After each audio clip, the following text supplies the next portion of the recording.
Mark Santiago here, and welcome to the Empowered AF podcast, where each episode we share powerful strategies to help you communicate, act, and lead like an empowered man.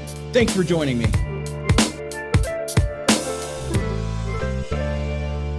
I've got some things I want to share about that I think are going to be impactful for you guys. The last couple of months, really a lot of my focus has been on the business side of things.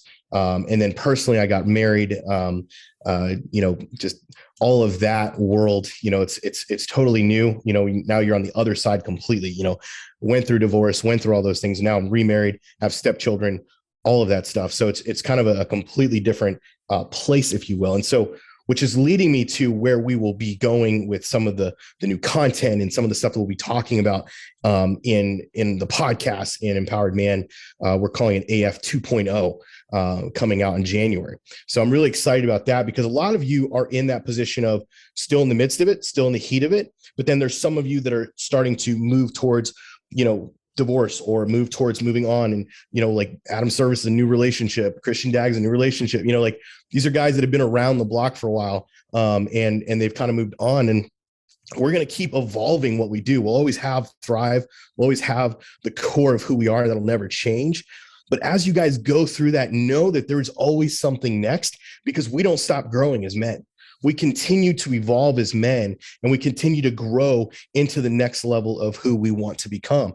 And while I was actually on I think it was pre-honeymoon. Yeah, it was actually when we were going to get married that weekend. I picked up a book called The Gap in the Gain, and it's by an author called Dan Sullivan, who's a business coach, and Benjamin Hardy, who's a therapist or a counselor, a psychologist, I guess that would be his title. And they talk about this concept called the gap in the gain. And I'd heard some wonderful things about it. And you go, well, it's a business book. It is a business book, but I'm going to bring some context to where you are both personally, but you can also use this in business. So I know we've got some business guys. Matt's on here. Paul's on here. A couple of you guys run businesses. So this is going to apply to both sides of where you're at, whether it's personally, business, doesn't really matter. And it's this concept that he calls the gap in the gain. So the gap essentially is this, it's this idea that we live in an idealized world, right? We live in this society, in this culture with social media and Instagram, right? And all these things where you go, gosh, if I could just look like that guy, right?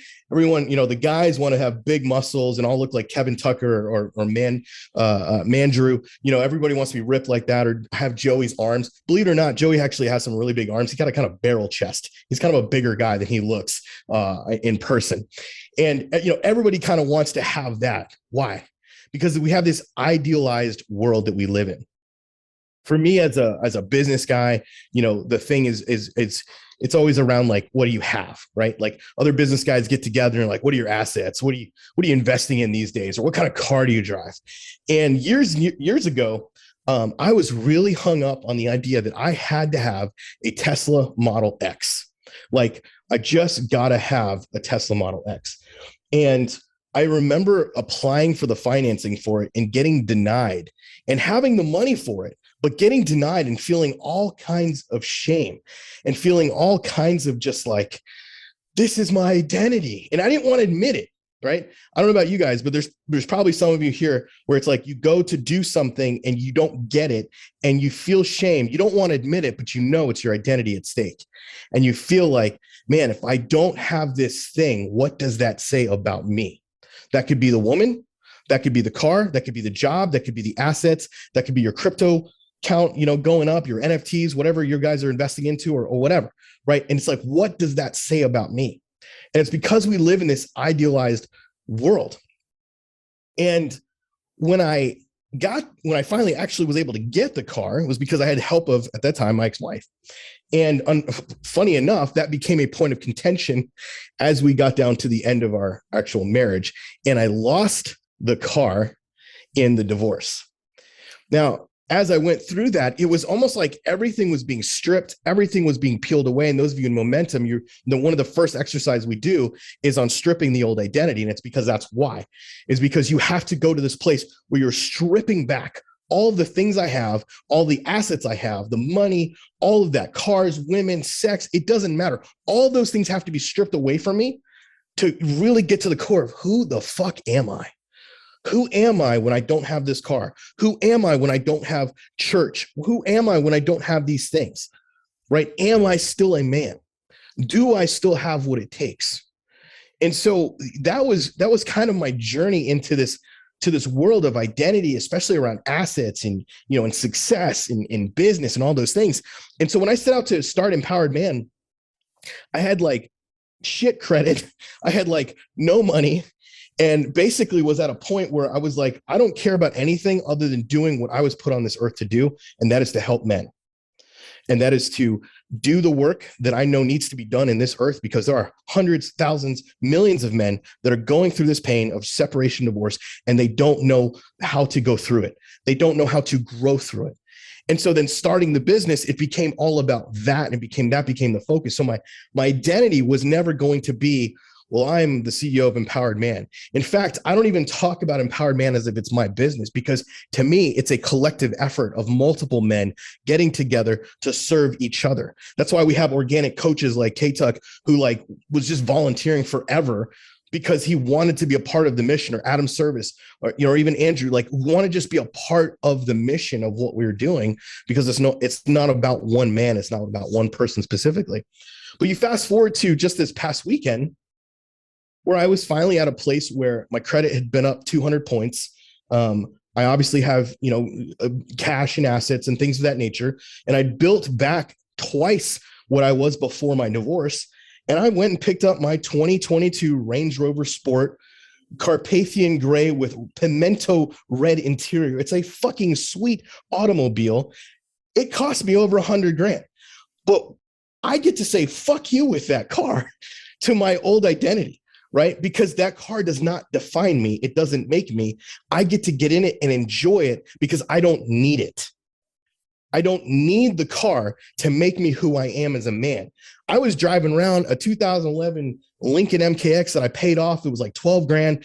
It was like, it got me from point A to point B. It was like, okay, it wasn't my ideal car, but I would have kept driving that.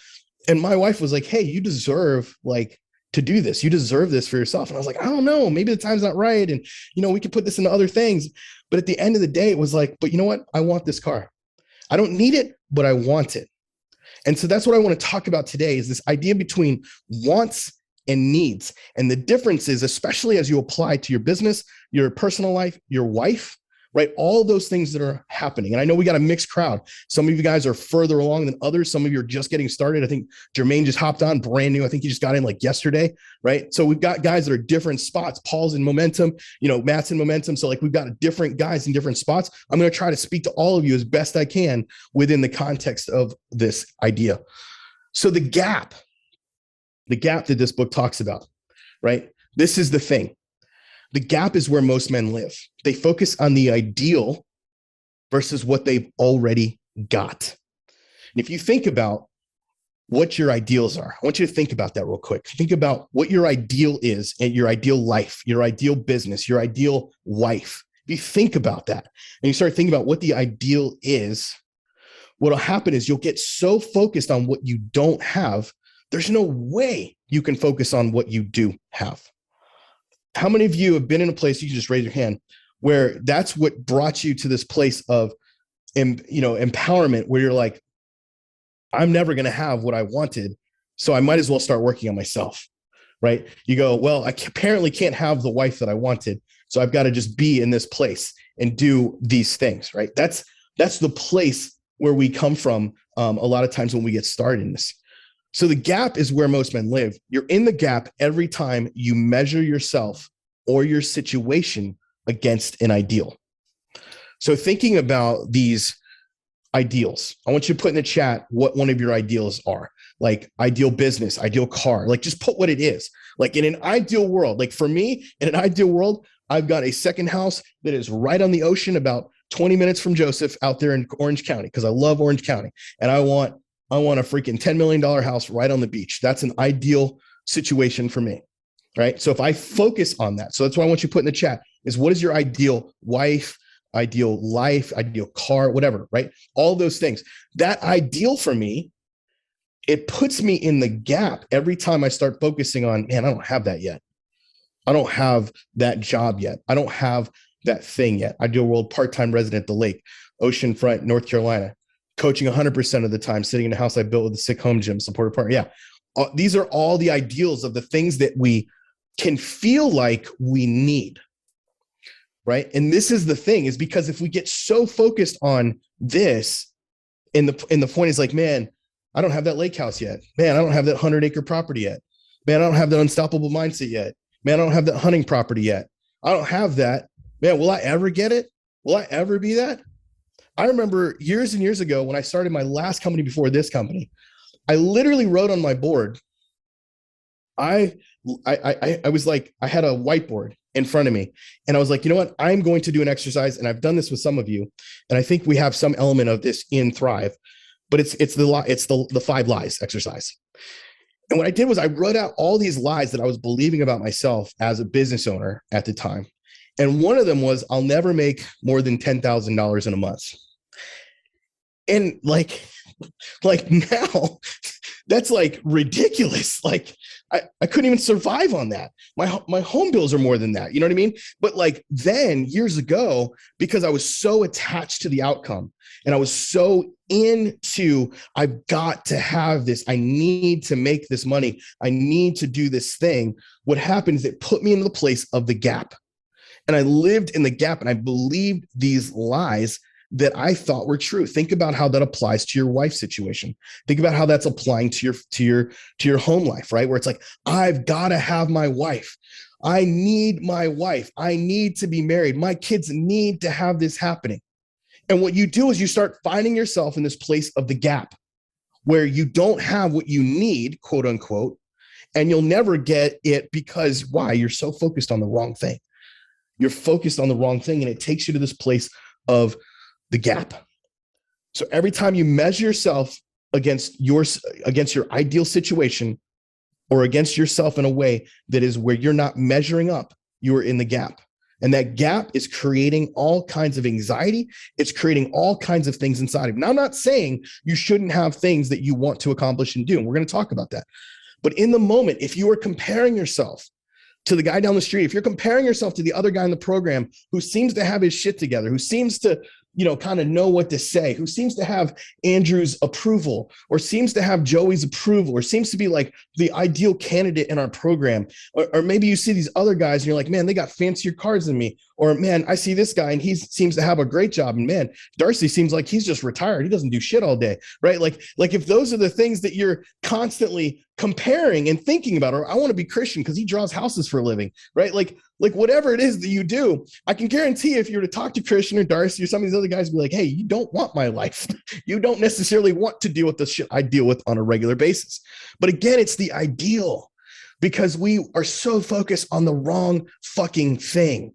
And we get so caught up into it. It's like a game. It's like an addiction that keeps us trapped. I'm going to talk more about that in a second. So let's talk about the gain. The gain means that you measure yourself backward against where you were before. Now, every one of you are at least in day 2 of Thrive and beyond. Jermaine, I think, is the newest guy in today. But every one of you, Thomas, you've been around for a while. Everyone, Steve Morgan, you've been around for a while. Hector, you've been around for a while. You've all been here for a month, 2 months, 3 months, some of you 6 months, some of you a year, some of you more than a year, some of you 2 years, right? Some of you have been here for a long time with us. You are not the same today as you were yesterday. And I have to remind you, because it's so easy to get into this spot of going, well, I just don't have this, or I don't have the command of language, or my wife hasn't come back to me, or this hasn't happened, that ideal, that gap. You're living in the gap instead of living in the gain of, this is true. This is true. She may not have come back, and you may not have that ideal client, or maybe you didn't get the deal that you wanted to get, or maybe these things didn't happen, but you are putting in effort every single day, and you are growing through what you are going through. And you've made a decision to invest in yourself to move forward. Even if you hadn't joined Thrive, you were still not the same person you were yesterday. There's some of you that listened to the podcast for months before you joined Thrive, and that podcast helped you elevate a little bit to a point of going, hey, you know what? This guy's actually not full of shit. And he's actually saying things that make sense. I think I need more of what he's talking about. And that growth led you to the place of investing in here. I've got hundreds of guys that want to get into this program, but don't have the financial means or don't have the ability or don't have the mindset that it takes to become successful in this program. You're not one of them. You fought past that. You decided, I'm not going to believe the lies that were that kept me where they were. I'm going to move into a new realm. And that's why you are here. That's where you're at. So if you're going to measure anything, measure backwards. Measure backwards and go, look how far I've come. Even if it was from yesterday or the week before, even if it's like, maybe you've fallen recently. Maybe one of the guys was posting, actually it was Jason Smart, who went through our program a year ago, was saying that he recently has been falling backwards. Now, obviously I'm like, let's get that guy in momentum and let's get him back on the, in the momentum race, if you will. But not everyone can do that. In his case, I would say to him, hey, but you're not where you were a year ago. You're not where you were 6 months ago. You're not where you were 3 months ago. And that's what's important. There's a famous female preacher that some people agree with, don't agree with, whatever. I'll keep her name out of it. But she has this saying, you are not where you were. You're on your way and you're okay.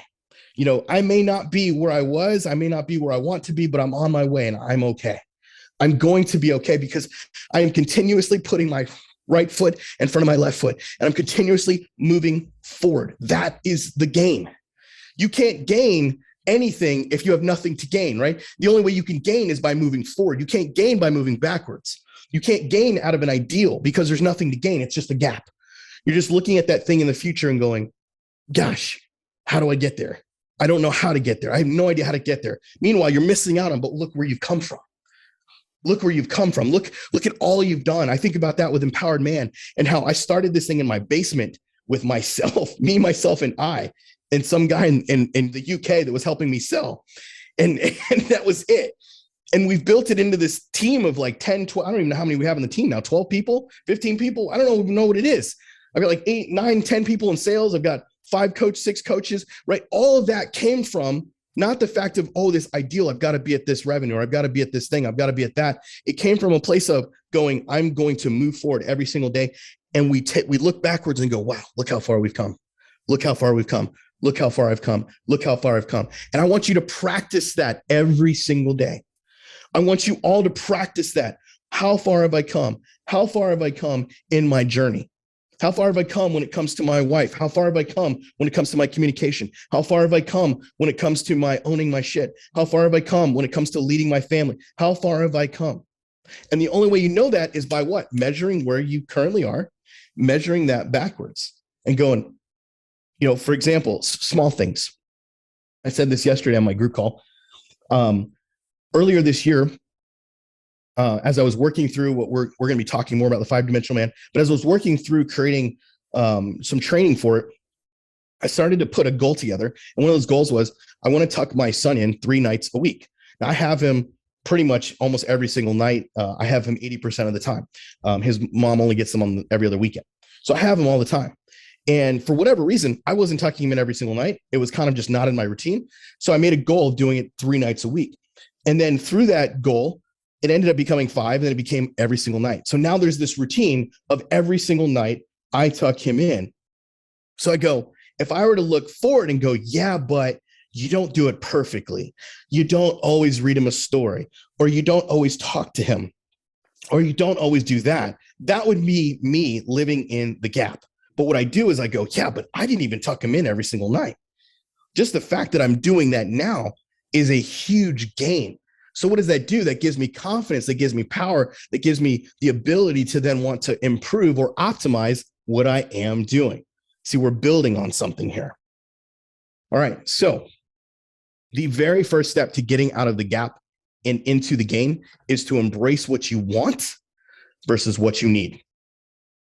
The very first step is we have to embrace what we want versus what we need.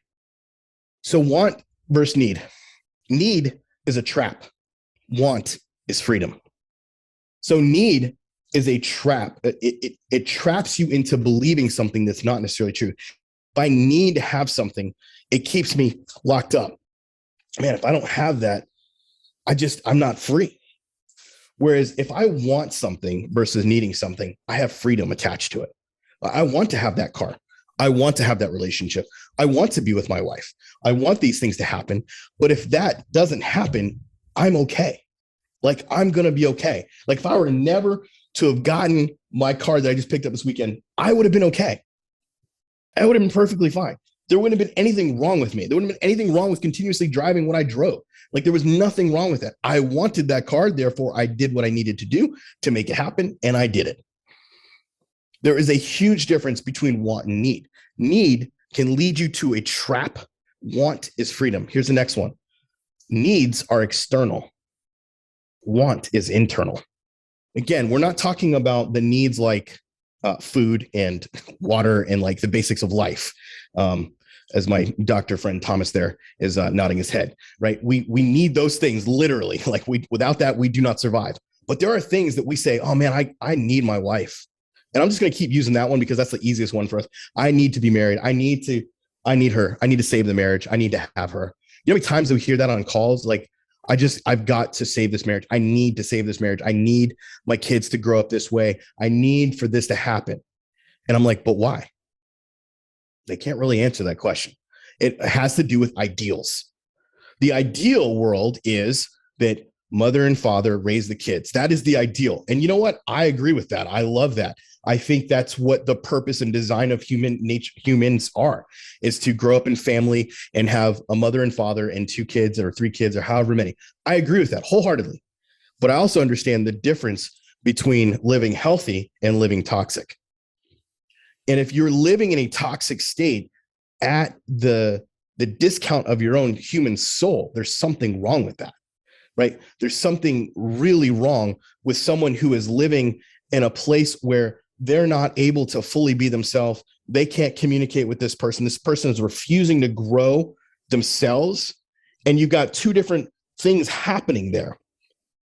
And in that place, you find yourself a disparity. And if that's happening, do you really need that relationship, or do you just want that relationship?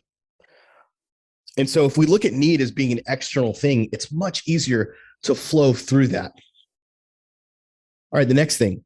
Need leads to shame and fear. Want leads to acceptance and faith. Need leads to shame and fear. Want leads to acceptance and faith. So if I need to have this car and I don't get this car, now what I've got? Shame and fear. If I need to be married to my wife and she leaves me, what do I have? Shame and fear.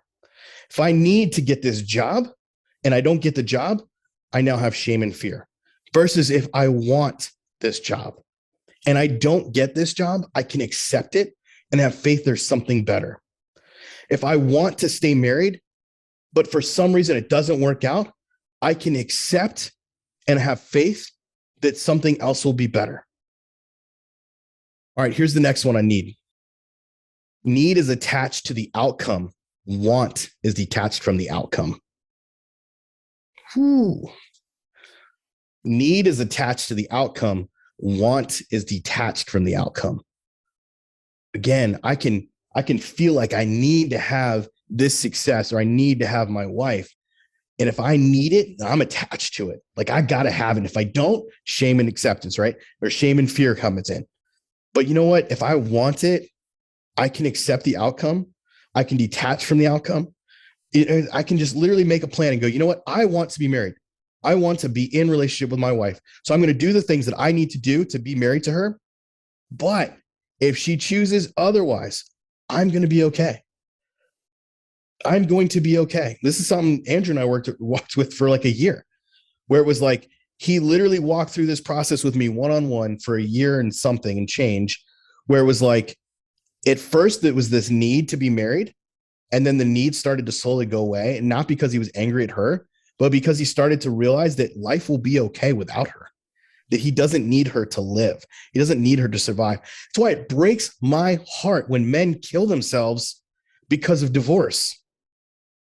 And this is why. It's because of shame and fear that comes from this, where society's ideals, church ideals, culture ideals put this thing like, you've got to be married to be a whole man. You don't have to be married to be a whole man. Do I think marriage is a good place for a man to be? Absolutely. I don't think men should be alone. I do like the fact that we can get married and have kids and be together forever. And I want that for every single man. But you are not defined by your marriage. You are defined by who you are as a man and how you show up and your character and who you are when nobody else is looking. That makes you more of a man than your marriage. In fact, many men just hide in their marriages. Instead of actually being real men, they hide behind the wife. Well, whatever my wife says or whatever happens here, that's her decision. She'll make that decision. And they just hide because they're too afraid to be fucking men. And we're not here for that. That's why we call it empowered man, because we want men to be empowered. The final piece of this is need comes from a place of lack, whereas want comes from a place of abundance. Need is all about lack. I lack something. I need to have it to fill me. And if I don't have it, I'm in lack. But if I want something, there's plenty around. I'm in abundance. I'm coming at it from a place of, you know what? There's not just one woman. You know what? There's not just one business. You know what? Today isn't the only day you'll live. And it may mean going through pain. It may mean having to sacrifice something. It may mean you don't always get the things that you want to have, and you're okay with it because you're able to move on. You're able to accept the fact that this is what life has handed you in this moment. But you also know that you're not a victim, and you're able to pick yourself up and go, you know what? Dusting myself up. I might have fallen off that horse, but I'm ready to move forward. And I'm going to do whatever I can in my own power to move forward. And if it's with her, awesome. If it's not, I will grieve that marriage and I will move on, because that's what empowered men do. They're not victims of their circumstance. They're not victims of what is happening. It's the same in business. It doesn't matter what is happening in your company today. Some tax thing could happen, some whatever could happen. And it's like you can feel like a victim in that, like you don't have control over what's happening, and pull away and go, you know what? Instead of needing that thing to happen, I want it to happen. If it doesn't happen that way, I'm going to look for an alternative route. I'm going to look for something else, because there is always another way. And if I keep open that way, if I keep my mindset open that way, it's going to change everything for me, because I'm no longer focused on what I need. I'm focusing on what I want. Hey, this is Mark Santiago, CEO and founder of Empowered Man. I want to thank you for listening to today's podcast. However, before you go, I want to give you a special invitation.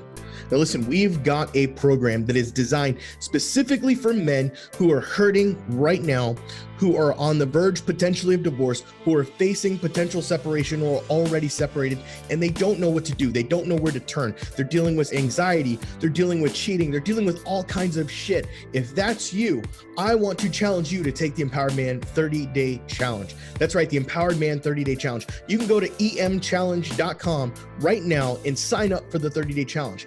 Here's why I think you should do that. If you're hurting, you need to understand why you're hurting. You need to understand what is actually going on. In week 1 of the challenge, we are going to actually rip off that Band-Aid a little bit and coach you through that process. And then we continue to do that process all the way to the point where you start to make decisions that are empowered instead of disempowered. I don't know about you, but I would much, much, much rather make decisions from a place of strength than a place of weakness. So if you're facing decisions, if you're facing this anxiety, what do I do? How do I respond? When my wife is being toxic, I don't know what to do. My wife is cheating on me. I don't know what to do. My wife doesn't love me. I don't know what to do. We are going to help you find those answers within. Now, look, this 30-day challenge is probably unlike any other you've been a part of. Why? Because not only do we have daily assignments happening in the program every single day, but you also get live group coaching calls. I said live group coaching calls with myself and my lead coach. That's right. I am a part of this. It's not just some other people doing it. I am there live with you every single week call that we are on. Third part of that is you're going to have a community of other guys that are going through exactly what you are going through. And the best part of this isn't even a fraction of the price we could charge for it. In fact, at some point we may raise the price, but right now it is at a bargain. So go to emchallenge.com, emchallenge.com to take the Empowered Man 30-Day Challenge, and I will see you on the inside.